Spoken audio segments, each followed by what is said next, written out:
1 अप्रैल 2016 को TV industry से एक खबर आई कि बालिका वधू की आनंदी यानी कि प्रतीक्षा बनर्जी अब इस दुनिया में नहीं रही। ग्लैमर इंडस्ट्री जितनी ग्लैमरस स्क्रीन पे दिखती है, पर्दे के पीछे उतनी ही लोनलीनेस, इमोशनल स्ट्रगल से भरी होती है। जहाँ एक स्माइल के पीछे कभी कभी इतने गहरे पेन छुपे होते हैं कि वो कहीं लाइट कैमरा एक्शन के पीछे दब सा जाता है। और इसका नतीजा ये निकलता है कि प्रतीक्षा जैसे यंग टैलेंट्स जो छोटे शहरों से अपने कई बड़े सपनों के साथ मुंबई जैसे बड़े शहरों में आते हैं और कई रिजेक्शंस, फेलियर्स और ऑडिशंस के बाद उन्हें खुद को प्रूव करने का मौका मिलता है और इस तरह वो अपने सपनों को हासिल भी कर लेते हैं, लेकिन बिना ये जाने कि उन सपनों का अंजाम ऐसा होगा कि सिर्फ 24 साल की उम्र में ही प्रत्यूषा इस दुनिया को छोड़ के चली जाएंगी। तो कौन थी प्रत्यूषा बनर्जी, कैसे आई वो इस ग्लैमर इंडस्ट्री में और क्या हुआ था इस इंडस्ट्री में प्रत्यूषा के साथ, चलिए जानते हैं आज के इस वीडियो में। प्रत्यूषा बनर्जी 10 अगस्त 1991 को झारखंड के जमशेदपुर में एक बंगाली फैमिली में बॉर्न हुई। प्रत्यूषा के पेरेंट्स शंकर और सोमा बनर्जी हैं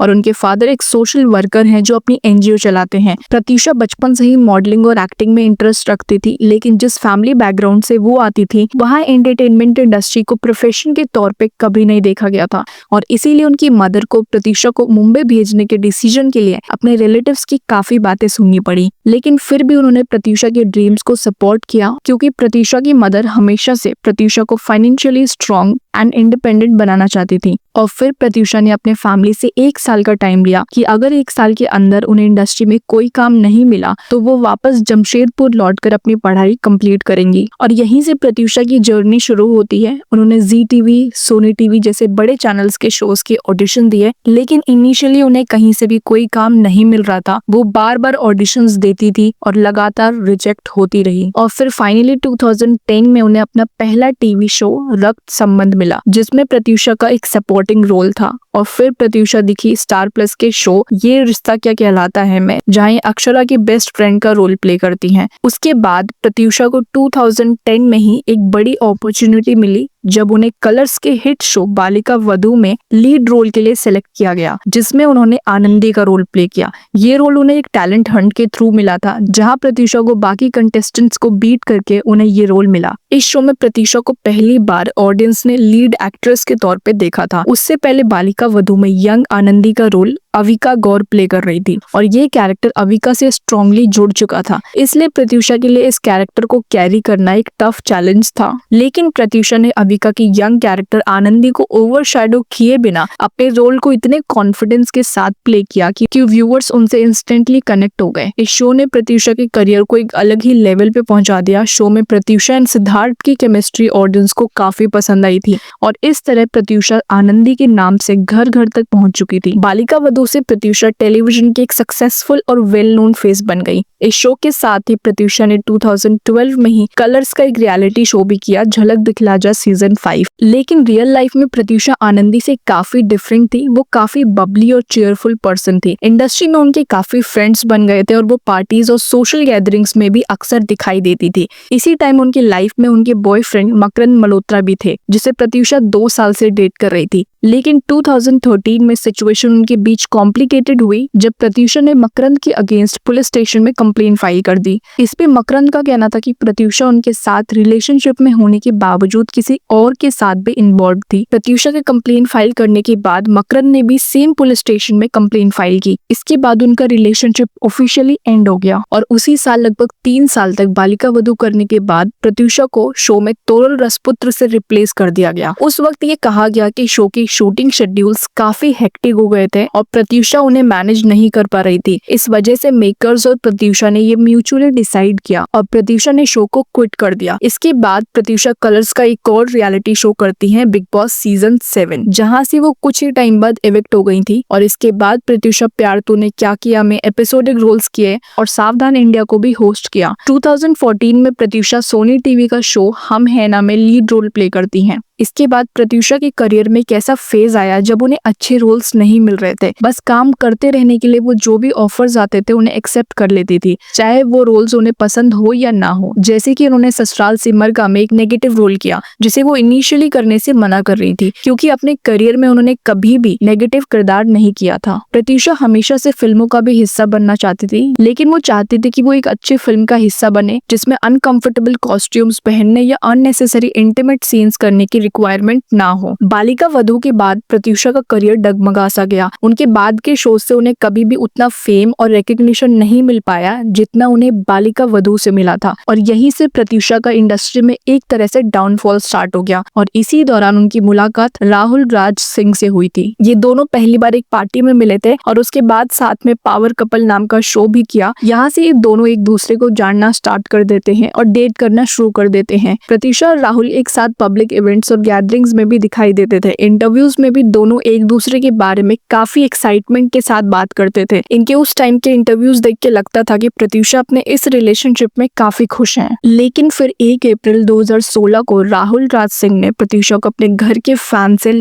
हुआ पाया। उसके बाद राहुल ने तुरंत प्रत्यूषा को नीचे उतारा और माउथ टू माउथ रिसेसिटेशन देने की कोशिश की, जिसके बाद तुरंत प्रत्यूषा को कोकिलाबेन हॉस्पिटल ले जाया गया, जहां डॉक्टर्स ने प्रत्यूषा बैनर्जी को डेड डिक्लेयर कर दिया। इसके बाद इंडस्ट्री में ये खबर तेजी से फैल गई कि 24 साल की प्रत्यूषा बैनर्जी ने कर लिया है। प्रत्यूषा के डेथ के बाद प्रत्यूषा की लाइफ के ऐसे सच बाहर आए जो सच में काफी शॉकिंग थे, और धीरे धीरे उनकी लाइफ की ऐसी कई चीजें मीडिया के सामने आई जिससे उनके फैमिली, फ्रेंड्स एंड फैंस को लगा ही नहीं कि ये वही प्रत्यूषा थी जो कैमरा के सामने हमेशा पॉजिटिव एंड मुस्कुराती हुई नजर आती थी। प्रत्यूषा की टीवी इंडस्ट्री में काफी फ्रेंड्स थे। लगभग सभी नोन फेसेस से उनकी फ्रेंडशिप थी, जिनका मानना था कि प्रत्यूषा ऐसा कदम कभी उठा ही नहीं सकती। प्रत्यूषा की डेथ से कुछ घंटे पहले ही उनकी आखिरी बार अपने बॉयफ्रेंड राहुल राज सिंह से फोन पर बात हुई थी। उस वक्त प्रत्यूषा काफी मेंटली डिस्टर्ब्ड और डिप्रेस थी। फोन कॉल के टाइम उन्होंने राहुल से ये भी कहा कि मैं यहाँ बिकने नहीं बल्कि एक्ट करने आई हूँ। उस कॉल रिकॉर्डिंग में प्रत्यूषा की आवाज से ऐसा लग रहा था कि वो उस वक्त अपनी लाइफ की एक बहुत ही मुश्किल और इमोशनल फेज से गुजर रही थी। राहुल और प्रत्यूषा काफी टाइम से लिव इन रिलेशनशिप में रह रहे थे, और अगर राहुल की बात करें तो उनकी इंडस्ट्री में प्रत्यूषा की लेवल की फेस वैल्यू तो नहीं थी, लेकिन राहुल ने भी इंडस्ट्री में काफी सारा काम किया हुआ था, जैसे कि इवेंट्स होस्ट करना, प्रोडक्शन हाउसेस के साथ काम करना, या फिर टीवी शोज जैसे अंबरधरा और माता की चौकी में एक्टिंग करना हो। प्रत्यूषा से पहले राहुल की एक बार पहले शादी हो चुकी थी सौगाता मुखर्जी से, जो इंडस्ट्री का पार्ट नहीं थी, लेकिन कुछ सालों बाद ही दोनों का डाइवोर्स हो गया। डाइवोर्स के बाद राहुल की मुलाकात सलोनी शर्मा से हुई, जिनके साथ राहुल ने प्रत्यूषा के जाने के 2 साल बाद ही यानी कि 2018 में शादी कर ली थी। सलोनी के साथ राहुल काफी टाइम तक प्रोफेशनली काम करते थे। दोनों के रिलेशनशिप्स काफी अच्छे थे,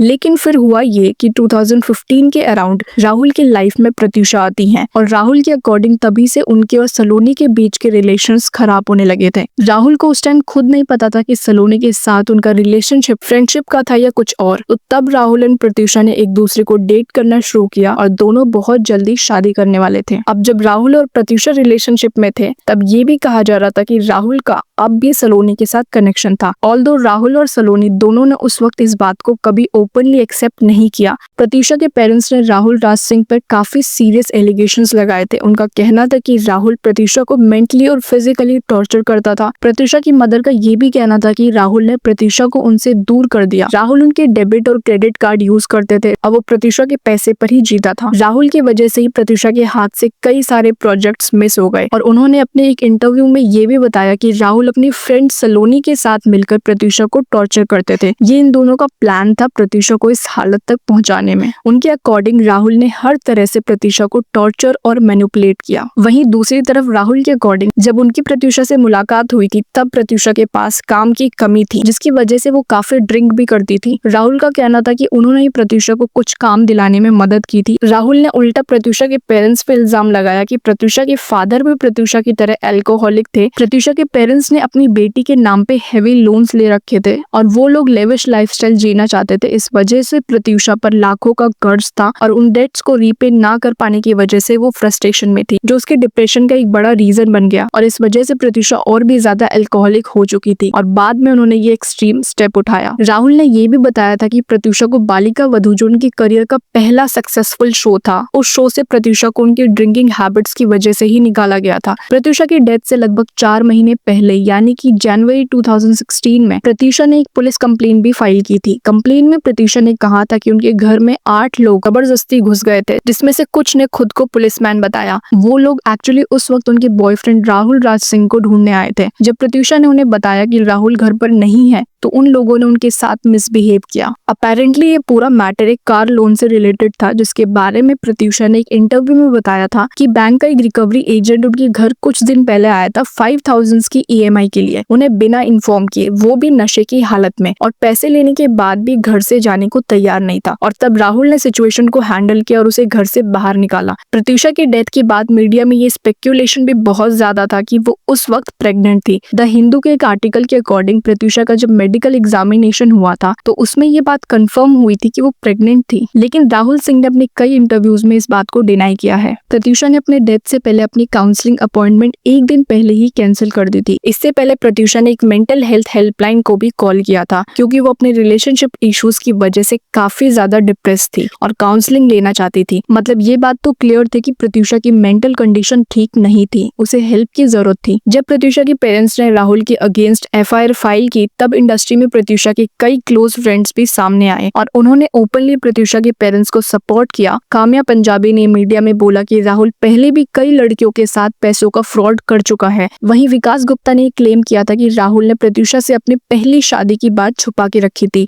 जो प्रत्यूषा को काफी बाद में पता चली थी। जुलाई 2016 में राहुल सिंह को बॉम्बे हाई कोर्ट से एंटीसिपेटरी बेल मिल गई थी। उसके बाद लगभग 2 साल तक इन्वेस्टिगेशन चली और फिर पुलिस ने केस में चार्जशीट फाइल की। चार्जशीट आने के बाद राहुल ने कोर्ट में एक डिस्चार्ज प्ली डाली। उन्होंने रिक्वेस्ट की कि उनका नाम केस से हटा दिया जाए, लेकिन अगस्त 2023 को मुंबई सेशंस कोर्ट ने राहुल राज सिंह की डिस्चार्ज प्ली को रिजेक्ट कर दिया, यानी कि उनके खिलाफ चार्जेस फ्रेम किए जाएंगे और उन्हें ट्रायल फेस करना पड़ेगा। कोर्ट ने अपने डिटेल्ड ऑर्डर में ये भी कहा कि राहुल जो प्रत्यूषा के साथ रह रहा था वो उसकी मेंटल कंडीशन से अनजान नहीं हो सकता। प्रत्यूषा एक डिफिकल्ट सिचुएशन में थी, मतलब उसे पता था कि अपने अब्यूजिव पार्टनर को छोड़ना ही बेस्ट होगा, लेकिन फिर भी वो उससे शादी करना चाहती थी। कोर्ट के रिकॉर्ड के हिसाब से प्रत्यूषा की ये हालत राहुल के बिहेवियर की वजह से हुई। कोर्ट ने ये भी पॉइंट आउट किया कि राहुल ने उसकी तकलीफ कम करने के लिए कोई कदम नहीं उठाया, बल्कि राहुल ने प्रत्यूषा बैनर्जी की लाइफ को लिविंग हेल बना दिया था, जिसकी वजह से वो डिप्रेशन में चली गई थी और जिसके बाद प्रत्यूषा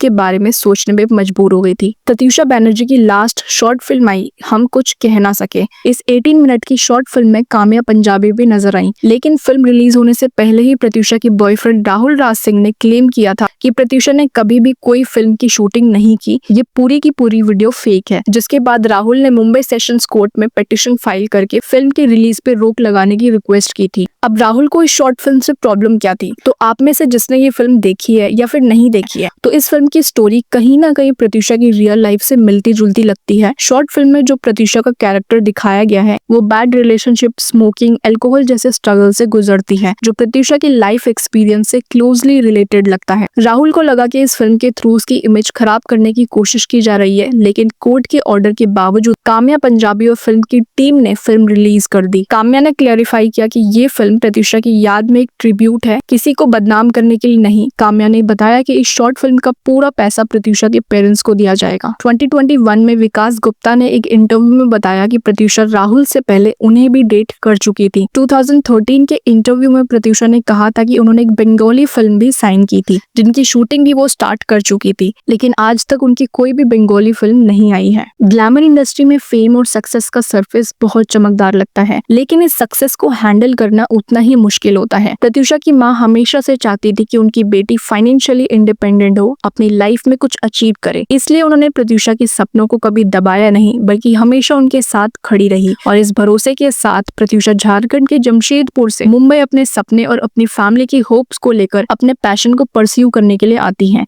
लेकिन करियर के प्रेशर, पर्सनल लाइफ के टेंशंस और लाइफ के कुछ डिसीजंस की वजह से एक इंसान मेंटली इतना स्ट्रेस में आ जाता है कि अपने प्रेशियस लाइफ और अपने फैमिली के ड्रीम्स को पीछे छोड़कर वो अपने लिए ऐसे बड़े और एक्सट्रीम स्टेप्स लेने पे मजबूर हो जाता है कि कोई इमेजिन भी नहीं कर सकता। टुनीशा, वैशाली, सुशांत सिंह राजपूत, जिया खान, ये और कई नाम है जो टीवी और फिल्मों की दुनिया में अपनी पहचान बना चुके थे, जिनकी लाइफ चमक धमक, फेम, लाइमलाइट में बाहर से सब कुछ परफेक्ट लगता था, लेकिन अंदर से ये सभी कहीं ना कहीं डिप्रेशन और पर्सनल लाइफ स्ट्रगल से लड़ रहे थे और इनके चले जाने का दर्द उनके फैंस और फैमिली के लिए आज भी उतने ही गहरे हैं।